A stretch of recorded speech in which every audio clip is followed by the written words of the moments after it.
సాగర్కి job ఎలా వచ్చిందో తెలుసుకున్న శ్రీవల్లి మరియు భాగ్యం.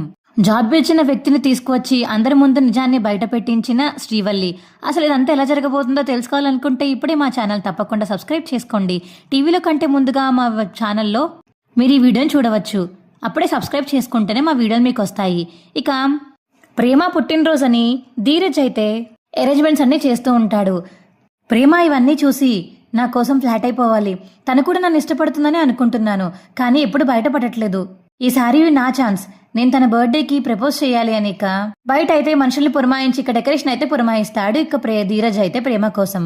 ఇంకో పక్క వల్లి మరియు వాళ్ళ అమ్మ నాన్న అయితే మాట్లాడుకుంటూ ఉంటారు ఇంట్లో. అమ్మా, సాగర్కి జాబ్ ఎలా వచ్చిందో తెలుసుకున్నారా అమ్మ మీరు అని చెప్పేసి ఇక వల్లి అడుగుతుంటే, ఏమోనే, చూద్దాం, తెలుసుకుందాం.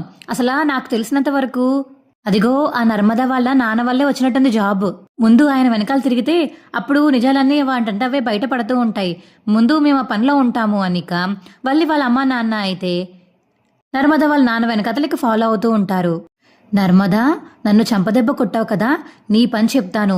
మీ ఆయన సంగతి ఉన్న పలంగా అందరి ముందు బయట పెడతాను. నిజాలు ఇవాళ ఎలాగైనా సరే తెలుసుకుని మొత్తం బండారం మొత్తం బయట పెడతాను. ఎవరైతే మీ ఆయనకి జాబ్ ఇప్పించారో వాళ్ళనే తీసుకొచ్చి ఇదిగో మావయ్య గారి ముందు బయట పెడతాను. అప్పుడు కానీ నా రివెంజ్ తీర్చుకున్నట్టు కాదు. నన్నే కొడతారా? ఎన్నిసార్లు నన్ను దెబ్బతీశారు? ఈసారి నేను ఇచ్చే షాక్కి ఇక మీరు కోలుకోలేరు అని చెప్పేసి తనలో తాను మాట్లాడుకుంటూ ఉంటుంది వల్లి అయితే. ఇక వల్లి వాళ్ళ అమ్మ నాన్న అయితే నర్మదా వాళ్ళ నాన్నని ఫాలో అవుతూ ఉంటారు. ఇక అప్పుడే ప్రసాదరావుకి కాల్ వస్తుంది. చెప్పండి. అదే సార్, నేను మీ అల్లుడికి జాబ్ ఇప్పించమని ఫోన్ చేశారు కదా అప్పుడు మొన్న, నేను జాబ్ ఇప్పించాను. చెప్పండి. ఏం లేదు సార్, ఒకసారి మిమ్మల్ని కలవాలి, చిన్న ఇష్యూ ఉంది. అదే మొన్న మీ అల్లుడికి జాబ్ ఇప్పించిన దాంట్లో కొంచెం మాట్లాడాలి మీతోటి అని చెప్పేసి ఇక జాబ్ ఇచ్చిన అబ్బాయి ఫోన్ చేసి ప్రసాదరావుతో మాట్లాడుతుంటే, సరే ఈ ప్లేస్కి రండి అని చెప్పి ప్రసాదరావు చెప్తాడు ఇక అబ్బాయికి. సరే అని ఇక ఫోన్ కట్ చేస్తాడు ప్రసాదరావు. ఇది చూసిన వల్లి వాళ్ళ అమ్మ నాన్న అయితే, ఏంటి ఈయనకేదో ఫోన్ వచ్చింది, ఎవరినో కలవడానికి వెళ్తున్నాడు, ఇది కానీ మనం క్యాచ్ చేసామంటే తీసుకెళ్ళి హ్యాపీగా మొత్తం అందరి ముందు బయట పెట్టేయచ్చు, పదండి ఎవరికి కనపడకుండా వీణ వెనకతలే వెళ్దాము అని ఇక వల్లి వాళ్ళ అమ్మ నాన్న అయితే ఫిక్స్ అవుతారు. ఇక ధీరజ్ అయితే ఇంటికి వచ్చి ప్రేమ దగ్గర హడావిడి చేస్తూ ఉంటాడు. అబ్బా, ఏంట్రా, ఏమైంది నీకు?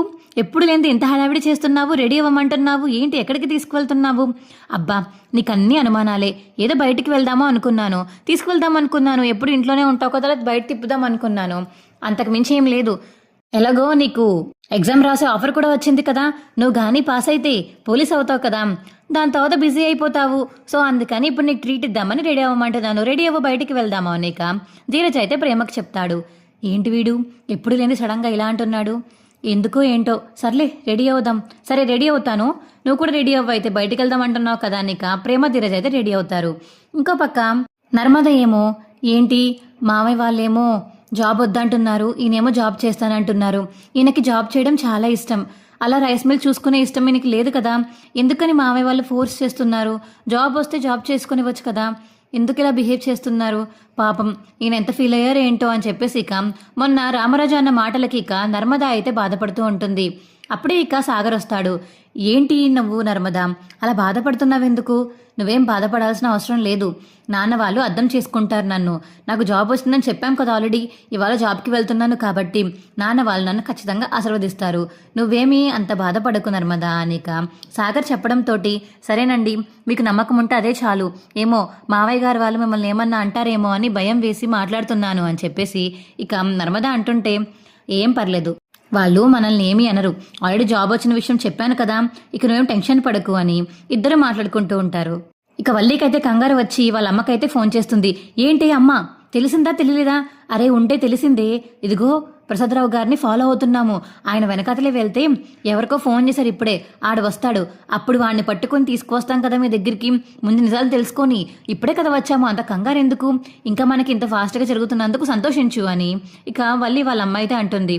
సరేనమ్మా, బేగ చూడు రండి, సరేనా, ఇక్కడ నాకు టెన్షన్తో చచ్చిపోతున్నాను, అందరూ ఆ నర్మదాని పొగుడుతుంటే చూడలేకపోతున్నాను, ముందు వాళ్ళ ఆయన గురించి మొత్తం బయట పెట్టామంటే అప్పుడు ఆస్తి మొత్తం నాదే అవుతుంది అని వల్లి అంటుంది. సరే ఆస్తి మంది అయితే మనకున్న కష్టాలనే తీరిపోతాయి, సరే ఫోన్ కట్ చేసి మేము వెళ్ళి ముందు చూస్తాము, ఆయన ఫాలో అవ్వాలి అనిక ఫోన్ కట్ చేస్తుంది వల్లి అయితే వాళ్ళ అమ్మది. ఇక ప్రసాదరావుని కలవడానికి సాగర్కి జాబ్ ఇచ్చిన ఆయన అయితే వస్తాడు.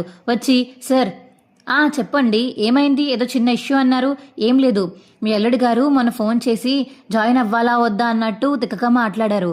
ఏంటి? అవునా? అవును, వాళ్ళ ఇంట్లో చిన్న ఇష్యూస్ ఉన్నాయంట. ఏదో రైస్ మిల్ చూసుకోవాలి అని చెప్పేసి మొన్న నాకు ఫోన్ చేశారు. కానీ నేను చెప్పాను, ఇలాంటి జాబ్స్ అందరికీ రావు, మీరు ఇంత ఖర్చు పెట్టి తీసుకున్నారు కాబట్టి ఖచ్చితంగా ఈ జాబ్ మీకు ఇచ్చాము, మీరు వద్దంటే ఏం చేస్తాం చెప్పండి అని నేను మంచి చెప్పాను. విన్నాడు కొంచెం మాట. మీరు కూడా ఒక మాట చెప్తారని మిమ్మల్ని కలిసి ఈ విషయం చెప్దామని ఇక్కడికి రమ్మన్నానండి అనిక. జాబ్ ఇచ్చిన ఆ మనిషి చెప్తుంటే, అవునా సరే, నా కూతురుతో నా అల్లుడితో నేను చెప్తాను, థ్యాంక్స్ బాబు వచ్చినందుకు అనిక. ప్రసాదరావు ఉంటాడు. ఇక అబ్బాయి అక్కడి నుంచి వెళ్ళిపోతుంటే వల్లి వాళ్ళ అమ్మ నాన్న అయితే పిలుస్తారు.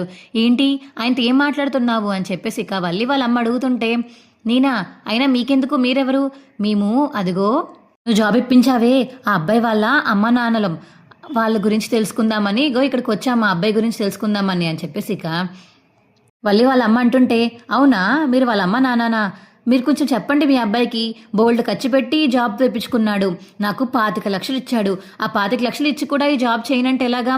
మొన్న చేయమని చెప్పాను కాబట్టి మళ్ళీ బ్రెయిన్ మార్చుకొని జాబ్కి వస్తానని చెప్పాడు, లేకపోతే వాళ్ళ నాన్న రైస్ మిల్ చూసుకుంటాను అని అది అని ఇది అని ఏదేదో చెప్పేశాడు. నేను ఇక మాట మార్చేసి నువ్వు జాబ్కి రావాల్సిందే అని ఖచ్చితంగా చెప్పేశాను.